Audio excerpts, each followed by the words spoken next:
Question 12. How does Social Security decide or determine the exertion level of your past work? So there are 5 different exertion levels to classify past work. And so exertion level is how demanding the work is. So a past job can be sedentary work, which is like seated, light work, which you don't have to lift a ton, but you have to lift up to 20 pounds. You have to be able to stand and walk the majority of the workday, but you don't have a ton of what we call postural activities. So postural activities are having to crouch, crawl, stoop, balance, all that kind of stuff. Then there's medium work, which requires you to be able to lift up to 50 pounds. And then there's heavy work and very heavy work. Think like construction or like really, really just like demanding work where you have to lift up to 100 pounds or over 100 pounds would be very heavy work. So Social Security has to determine the exertion level, like how demanding was your past work, because at step 4 of the 5-step process, they're trying to figure out, can you perform the kind of work that you used to do? So if you can perform the work that you used to do at step 4, then you will be found not disabled. So how does SSA figure out your your past work exertion level?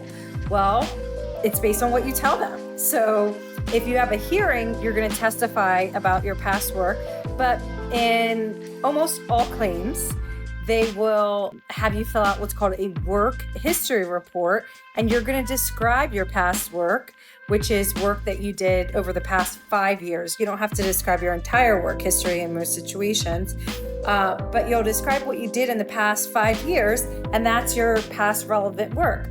So you'll put it on this work history report, and Social Security will know what you did and what the exertion level was, meaning what the demand level was of that of your past work. Now, a lot of this has to do with how much lifting and carrying you had to do, literally lifting. So it's important to, when you're filling out the work history report, think about, what did you have to lift? What did you have to carry? How much, how many pounds was it? Don't just fill it out, the work history report, or guess, maybe think, and even if you have to research, think about, okay, well, I had to lift whatever, just think of whatever it was that you had to lift. Say if it's a case of water bottles and they're 16-ounce water bottles, and how much was in a case of 16-ounce water bottles? Well, calculate it. Don't just guess, go on and see how much it was, so that you can give the right pounds, because it matters, and it matters, especially if you're at least 50 years old. But it's very important to get that right and to put accurate information. It can mean the difference between winning and losing your case. So they're going to look at your work history report. They're going to rely also on your testimony if you testify about what was required of your past work. They're going to compare it to the Dictionary of Occupational Titles, which is a publication from the U.S. Department of Labor. And there's other resources out there that they could rely on as well. But overall, that's what they're going to rely on, the Department of Labor's publications. And they have vocational witnesses at hearings. So they'll testify as to what the Department of Labor says your past work exertion level was, what in their opinion it is based on their experience. So that's how they figure it out. They look at what you've said in your work history report, and you also describe your past work in your initial application. So they'll look at that as well.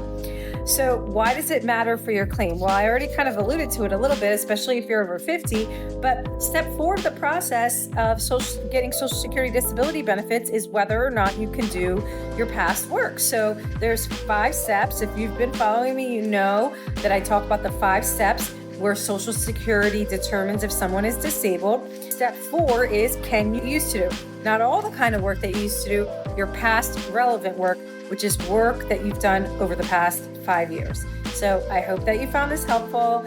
And if you do, leave me a comment if there's other areas that you want to know about, and I'll do a video. Thanks. This is Social Security's Work History Report. You'll see here, we're on the first page. They're going to ask you to put in your jobs that you've had, starting with the most recent jobs for the last 5 years. You'll note the type of business and the dates that you worked. If you don't know the exact dates, just do your best. It just asks for the month and the year. They're going to compare this to what they have on file by way of your earnings statement to confirm where you worked and what job duties you performed. So next we have the description page. For each job that you listed on the first page, you're going to be asked to go into more detail and let them know exactly what you had to do, what kind of tools, equipment you had to use, and what were the general requirements of the job. Did you have to talk to other people? Did you have to supervise staff, etc.? So next we have the activities that you did. This is the part that's really important that talks about what exertion level each of your jobs were. So it goes into detail to ask you the specific functions of each job. So they're going to want to know how long you had to stand, how long you had to walk, sit, stoop, kneel, etc. These are what we call postural limitations and exertional limitations. This is really important because it's going to help them classify your past work. So if you're telling Social Security at step 4 of their process that you can't do the kind of work that you used to do, you have to be able to say exactly what that work was. And you have to be very intentional about this because it's super important to your application. It can mean the difference between getting your case awarded and not getting your case awarded. Because if you minimize or you downplay what you had to do at your past job, Social Security might think, depending on what your conditions are and your limitations are, that you can still do that work.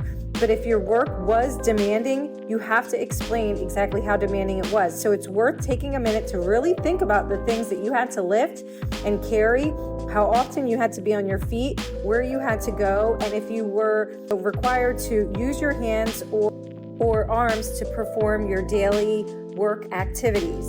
Make sure to take your time and be as specific as possible.